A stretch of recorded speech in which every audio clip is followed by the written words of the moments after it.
He won't stop. Here, watch this. Stanley, the next time the screen asks you to push a button, do not do it.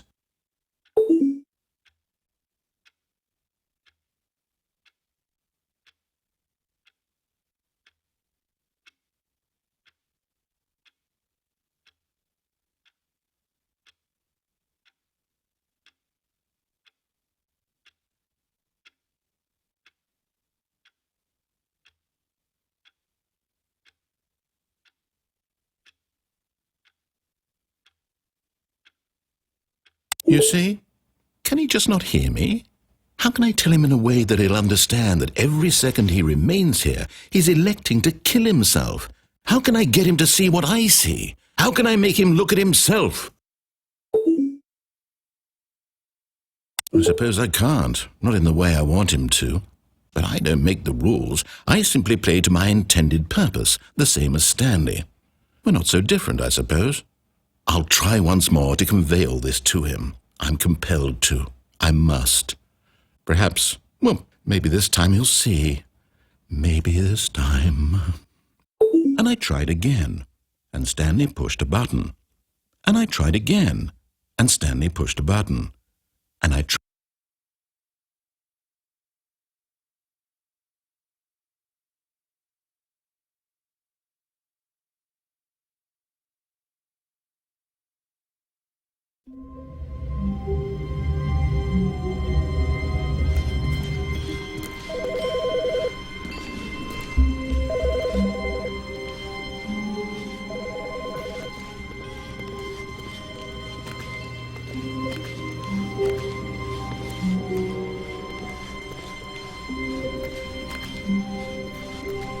When Stanley came to a set of 2 open doors, he entered the door on his left.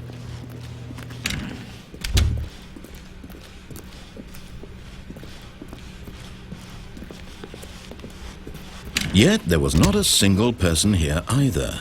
Feeling a wave of disbelief, Stanley decided to go up to his boss's office, hoping he might find an answer. Coming to a staircase, Stanley walked upstairs to his boss's office.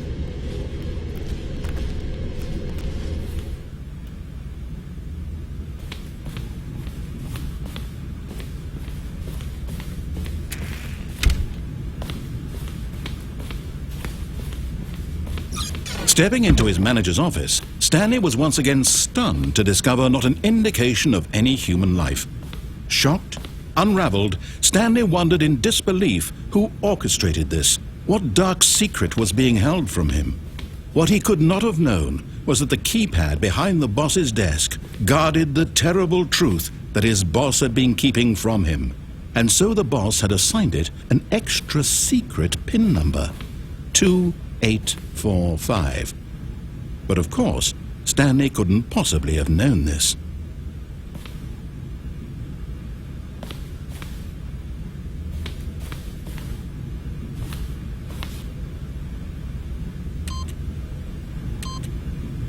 Stanley just sat around, yet incredibly, by simply pushing random buttons on the keypad, Stanley happened to input the correct code by sheer luck.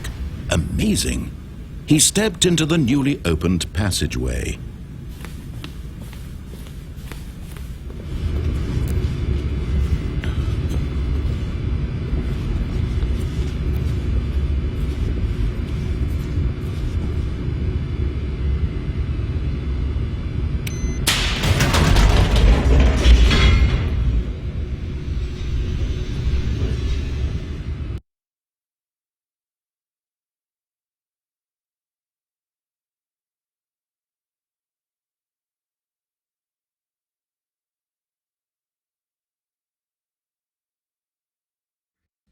Descending deeper into the building, Stanley realized he felt a bit peculiar. It was a stirring of emotion in his chest, as though he felt more free to think for himself, to question the nature of his job. Why did he feel this now, when for years it had never occurred to him? This question would not go unanswered for long.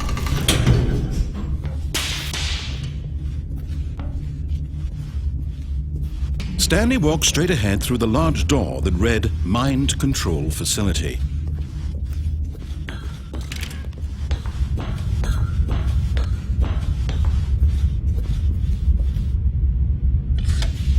Lights rose on an enormous room packed with television screens.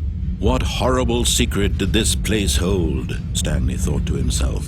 Did he have the strength to find out?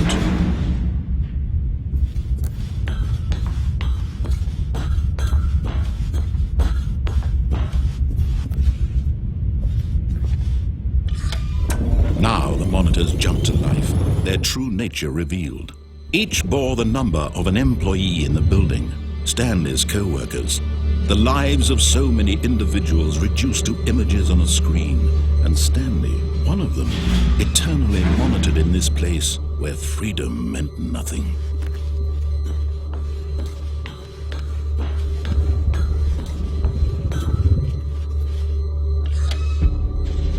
This mind control facility, it was too horrible to believe. It couldn't be true. Had Stanley really been under someone's control all this time? Was this the only reason he was happy with his boring job? That his emotions had been manipulated to accept it blindly? No, he refused to believe it. He couldn't accept it. His own life in someone else's control? Never! It was unthinkable. Wasn't it? Was it even possible? Had he truly spent his entire life utterly blind to the world? But here was the proof, the heart of the operation. Controls labeled with emotions, happy or sad or content. Walking, eating, working, all of it monitored and commanded from this very place. And as the cold reality of his past began to sink in, Stanley decided that this machinery would never again exert its terrible power over another human life. For he would dismantle the controls once and for all.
And when at last he found the source of the room's power, he knew it was his duty, his obligation, to put an end to this horrible place and to everything it stood for.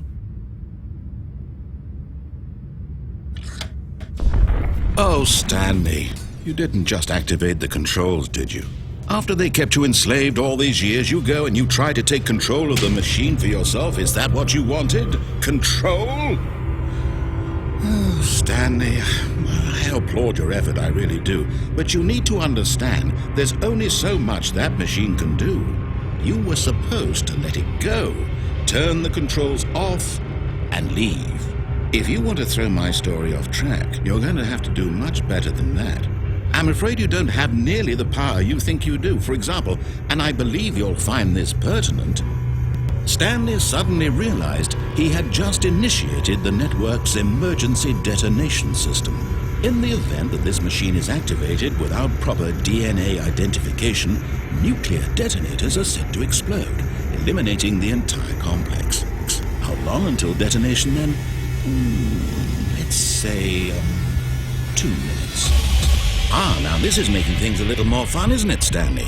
It's your time to shine. You are the star. It's your story now. Shape it to your heart's desires. Oh, this is much better than what I had in mind. What a shame we have so little time left to enjoy it. It's mere moments until the bomb goes off. But what precious moments each one of them is.